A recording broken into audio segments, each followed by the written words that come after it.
Hey friends, happy Monday. Hope you enjoyed your weekend. Did you watch football? We got playoffs going on. I'm excited. But we got some tech news going on first off. And then second off, I am sick, so that's why voice is bad.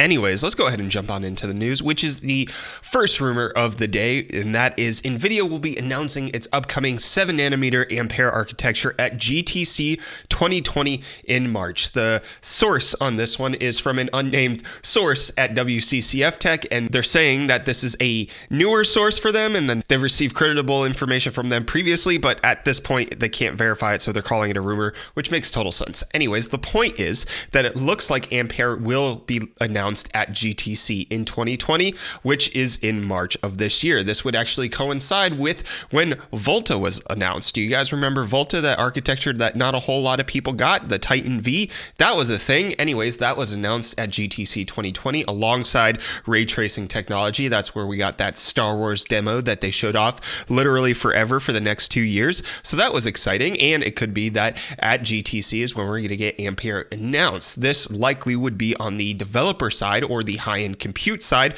rather than the actual gaming card, but it could give us an indication of what's coming further down the pipeline. Or it could be like Volta, where we get nothing of it at all, and then we just have to wait a little while longer for a new architecture from NVIDIA when they ever see fit to compete, because AMD is not bringing the heat, although there is indication that AMD might be bringing some new GPUs. If you check out our hot news video on Friday, we covered that in there about how there's an unnamed AMD card that beat the RTX 2080 Ti by 17% in a VR benchmark. So we'll see what that means. However, let's talk more about Ampere, because the source is saying that it is going to be on the 7nm architecture. However, WCCF Tech speculates that this would not be on the TSMC process, but rather on the Samsung 7nm EUV, because it would offer performance uplifts over what TSMC would produce. So that means that NVIDIA would be skipping an entire lithography. So while AMD is on 7nm with Navi, the plan is for them to go to 7nm plus,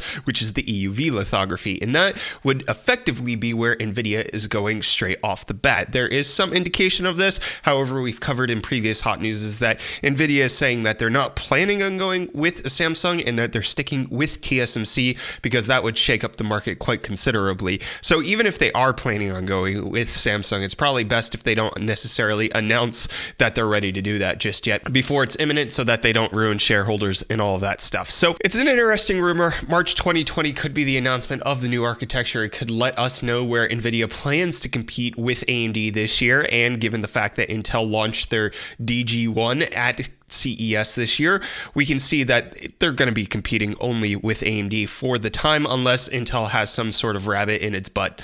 We're going to be sitting with AMD and NVIDIA competing against each other for quite some time. So it could be a good thing for NVIDIA for them to switch over to Samsung, but it does look like Samsung's at least taking some inspiration from NVIDIA, because we now have confirmation that the Samsung Galaxy S20 Plus 5G is a real phone. Somebody snapped a leaked picture, posted it on XDA developers, showing that the flagship brand name of the new Galaxy series of phones is the S20. Considering that NVIDIA skipped 11, went to 20, and then went back to 16, I expect that we'll have the Galaxy S20 and then the Galaxy A16 or J16. That would make the most sense. 5G Plus, it's running the Snapdragon 865, which there are leaked benchmarks of that, showing that it's about 25% faster than the Note 10, which is a decent performance uplift generation over generation. The 865 is the 5G modem from Qualcomm that should be in this device. But on top of that, there is also a leak that came out from Ice Universe, who's a well-known phone leaker. He's gotten a lot of things right in the past, stating that the next generation flip phone that Samsung is expected to announce at their February 11th Galaxy Unpacked event would be called the Z Flip. Why it's going to be called the Z Flip, nobody knows, because it's supposed to be a clamshell foldable phone. There have been rumors in the past of a dual folding phone that is like a book that squashes down, but that would make sense if it was a Z, because it would be shaped like a Z, but that doesn't fit with anything that's coming out. Originally, the clamshell folding phone that is supposed to be taking over the Motorola Razr was called the Galaxy Fold 2, but now it's the Z Flip. I don't understand it. Good job, Samsung, confusing me. And in case you wanted to be confused about some new technologies making their way back in 2020, how about the Walkie Talkie feature and a removable battery? Because that is also something that Samsung is bringing to the table with their Galaxy X Cover Pro. This is a $500 device that's supposed to be launching in the EU as well as in the US, and it's supposed to be targeted at professionals. It's going to be their active type phone. It's called the X Cover Pro for whatever reason. It doesn't have the active or rugged branding going along with it, but surprise partnership on this one. They're actually partnering with Microsoft to bring out that walkie-talkie feature using Microsoft's Teams tools. Yay, 2020 means we're getting tech from the 2015s. Let's go. And then the last little bit of Samsung news is that we reported previously in a hot news that there was a power outage at their DRAM fabrication facility on New Year's Eve, and there was speculation that coincided with that about how prices of RAM would go up because of this. Well, it has come out from DRAM Exchange that the prices will go up, but it has nothing to do with the power outage. The power outage just sucked. Not something that actually is going to affect prices. A little bit more phone news. OnePlus is actually going to be holding a press conference today, or a tech convention about some display technology. This might have actually come out by this time this episode goes live, but we're not sure. It's actually going to be held in Shenzhen, China, and it looks like from all of the indications that we're seeing that this will be an announcement of a 120 hertz display that they will potentially put in their next generation folds. In case you don't remember, OnePlus also showed off some new concept phone technology at CES with the ND filter electrochromatic glass that goes over the back rear cameras, which is a cool technology. There's plenty of other videos you can check out about that, but it doesn't look like OnePlus was satisfied to show everything off at CES. They're actually going to be showing off a little bit more, and that coincides with a rumor that the OnePlus 8 will be launching on Verizon with 5G technology. This would be a step in a different direction considering the McLaren 5G, the 7T Pro just kind of launched with T-Mobile.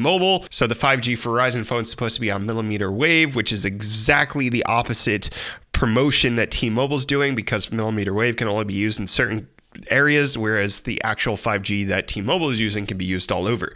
So it'd be a weird shift, but if the money's there, the money's there. Who cares? Which is not the slogan of Microsoft for some weird reason. They don't want their Series X to sell well. No, my friends. They just want to release a new console that's more and more like a PC, and the games that launch as a Series X exclusive will not be exclusive to the Series X at all. According to Xbox Game Studios' Matt Booty, he said, as our content comes out over the next 2 years, all of our games, sort of like PC, will play up and down that family of devices. So that means that if you're buying an Xbox One S or Xbox One X, you don't necessarily need to hold off on that purchase, because you will be able to play something like the launch title that got unveiled with the Series X, which was Hellblade: Senua's Saga. That looked amazing, but guess what? If you have an Xbox One X, you don't need to worry about upgrading. So this might be something that Microsoft is doing to hopefully not impact the sales of the one series of Xboxes, but it could also just be that they really have no idea how to market their devices. Xbox 360, Xbox One, Xbox One S, Xbox One X, Xbox Series X. Oh, but wait, the Xbox Series X isn't called Series X, it's just called the Xbox. Whatever. However, that would be against what it looks like Sony's strategy is, because according to Jason Schreier in a Kotaku podcast, he said that, quote, "I've heard some of the PS5 launch titles. I won't say them yet, as I probably will want to some kind of report on that stuff for the future, but those will be on PS5 only." That makes sense. That's how you force people to buy your new console. Sony's already sold over 100 million versions of their PlayStation 4, so what do they need to push current generation sales for? You just need to have good exclusive titles. But there's also plenty of good exclusive titles that are coming out on PlayStation this year that still make it worth picking up a PS4. Final Fantasy VII Remake, Persona 5 Royal, which is not something that everybody wants to play, but it's something I want to play, gosh dang it. And there's plenty of others. Ghost of Tsushima. There's The Last of Us Part 2. There's tons of games that Sony is releasing this year to incentivize the PS4. Incentivizing the PS5 with its own exclusives also makes sense. Microsoft How have you not learned that the reason that you're losing the console war is because of exclusives, not because of the actual hardware? Make good games exclusive for your console and you'll sell more of them. Last little bit of console news is that if you enjoy the Nintendo Switch, well, there's somebody known as Shankmods here on YouTube who made their own GameCube Joy-Cons. So you can check out their video right there in the top right-hand corner to see how that works. But in case you're longing for the days of the GameCube, for some reason, you can now put it on your Nintendo Switch. Let's switch some gears on to Cherry and their keyboard technology. There was a couple of updates that came out from them at CES. Number one, it looks like they've highly rated their key switches for a longer lifetime, now saying that they're good for over 100 million actuations versus the paltry 50 million that it was before. And then also they're actually going to be coming out with a new patent-pending mechanical switch under the name Viola. And this is supposed to compete in the lower end keyboard segment, roughly under $100, where it's going to be actually mechanical, but with a few compromises that would make it something that's not akin to the Cherry MX, but still has that Cherry quality from it. If you want to learn more, we'll leave a link in the video description for you. But in case you want the exact opposite of a budget Cherry Viola switch, well, AData apparently had a $10,000 keyboard on display at CES. It was coated in 24 karat gold plating, which is insane. Apparently they made this because of a customer who asked them for this specifically, and then they decided to make 6 of them. Cool. Retail price, $10,000. This actually reminds me of a video that got released on Floatplane, but I don't think it's live on YouTube yet, where Linus made his own gold keyboard. So you can check that out at Floatplane. Maybe toss him a Floatplane sub, or you can wait till it comes out on YouTube. We're not going to spoil the video, but Linus made a gold keyboard. And Elon Musk is making the future now, because Tesla cars will soon be able to talk to people on the road with speakers that are on the outside of the vehicle. Elon Musk posting this teaser on Twitter showing that indeed cars can talk to people now. Well, don't just stand there staring. Hop in.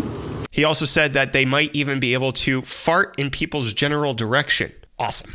Speaking of Tesla and electric vehicles, you know what's the exact opposite of what I would picture as an electric vehicle? A Hummer.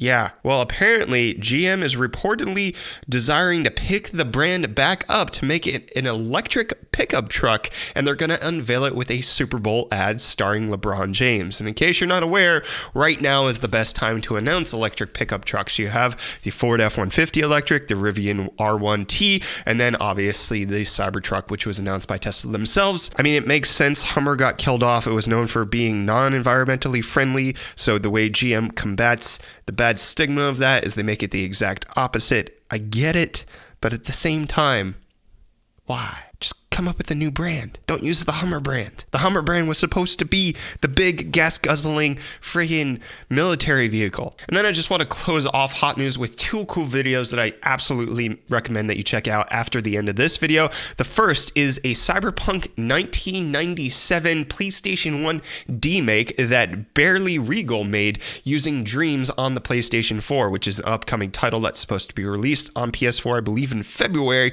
where you can reconstruct various things in the game as dreams. So in case you want to check out Cyberpunk 1997 instead of Cyberpunk 2077, we'll leave a link for that down below. And then also there's somebody who was able to get Google Stadia to run on an e-reader, an e-inked tablet from Onyx. So in case you wanted to see what Stadia looked like on an e-ink display, as if it didn't piss off enough people already with its input lag, well, now you also get display refresh lag, because the e-ink display just can't keep up with the refreshing of the game. It looks exactly like what the PC Master Race said Stadia was like. So in case you want a visual representation of what people think Stadia is, check out that video.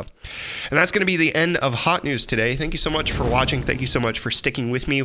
As I'm sick, I really appreciate you guys tuning in. Thank you for all the love that you've been showing on our previous videos. We're going to be moving into our new studio shortly, so thank you for bearing with us on green screen videos and the like. Anyways, hit the like button if you enjoyed the video. Get subscribed, stay up to date on all of our tech-related content. And in case you didn't know, we actually leave the sources and timestamps of everything we talk about in today's video in the description down below, as well as pinning the timestamps in the top comment, because for some reason YouTube doesn't allow timestamps in the description to work on mobile. You have to actually use it in the comments. So we make sure that you have both of those. There you go.